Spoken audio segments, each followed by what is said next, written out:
عادت اليابان بعد التسونامي وقامت بتنظيف مفاعل نووي بعد انفجاره. أغنى عصابة في العالم، بحيث أنه الثروة ديالها تفوق ميزانية دول وحكومات، وعمرها أكثر من 400 عام، وتعتبر الوجه المظلم لكوكب اليابان. يظهرون بثياب أنيقة ويخفون وراء ملابسهم الكثير من الوشوم. عصابة الياكوزا اليابانية، العصابة الأخلاقية.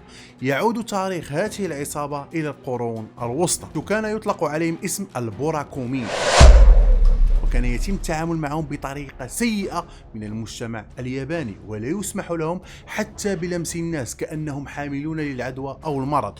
وسبب تعامل المجتمع بهذه الطريقة معهم هي عملهم الذي كان مرتبط بالموت، مثل صناعة الجلد والجزارة. وزادت العزلة ديالهم مع السنوات حتى القرن السابع عشر، حيث وضعت قوانين رسمية بعزلهم تماما عن المجتمع، وفرض عليهم العيش خارج المدن وفي قرى صغيرة، حتى ظهر الجيل الجديد الذي فرض نفسه على المجتمع مع أواخر القرن السابع عشر. قرر الخروج من عزلته وفرض نفسه على المجتمع. أول نشاط لهم كانت منافذ لبيع البضاعة المسروقة، من بعد أنشأ بعضهم محلات للقمار، لتكون انطلاقتهم الحقيقية قبل 400 سنة لتستمر حتى يومنا هذا.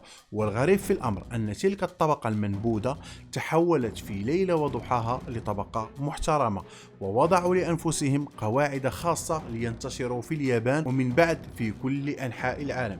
الياكوزا ليست فقط عصابة، بل هي أشبه بالعائلة الكبيرة، بحيث أنه كل من ضم عضو جديد فهو يعامل رئيسه كأنه والده، يعامل بقية العصابة على أساس عائلته الجديدة. ومن مظاهر الولاء للياكوزا هي قطع علاقته بالعالم وتغيير شكله بالكامل، حيث يغطي جسمه كامل بالوشوم المعقدة التي تحكي عن الأساطير اليابانية، إلا أنهم لا يظهرون تلك الوشوم أمام العامة، بل يجب عليهم الظهور بكامل أناقتهم في الأماكن العامة. أما في الاجتماعات فأغلبها يظهرون فيها عراة، ليتم التأكد أن الكل ضمن العصابة ولا يوجد جاسوس بينهم. أكثر حاجة كتميزهم عن المواطنين في اليابان هي الأصبع المفقود في اليد، وهو عبارة عن عقوبة لكل من يخطئ داخل العصابة، بحيث يقطع جزءا من أصبعه ويسلمه لرئيسه كرمز للاعتذار، وكلما أخطأ أكثر فقد المزيد من أصابعه، وهذا الشيء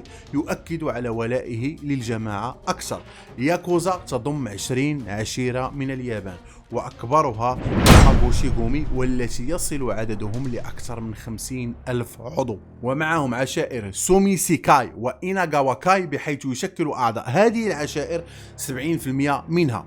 تمارس الياكوزا العديد من الأنشطة، منها الدعارة والقمار، وأعمالها الرئيسية هي تجارة الأسلحة والتهريب. مع ذلك تحاول دائما تحويل تجارتها إلى تجارة قانونية في البلاد.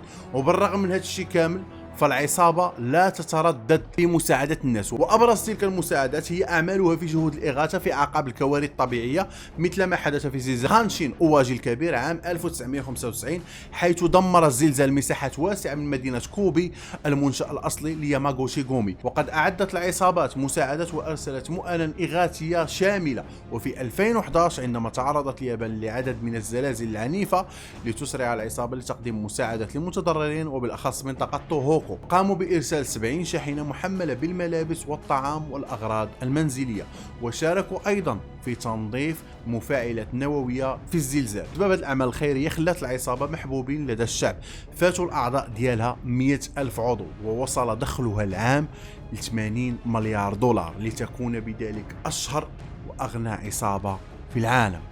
شاركونا الآراء ديالكم.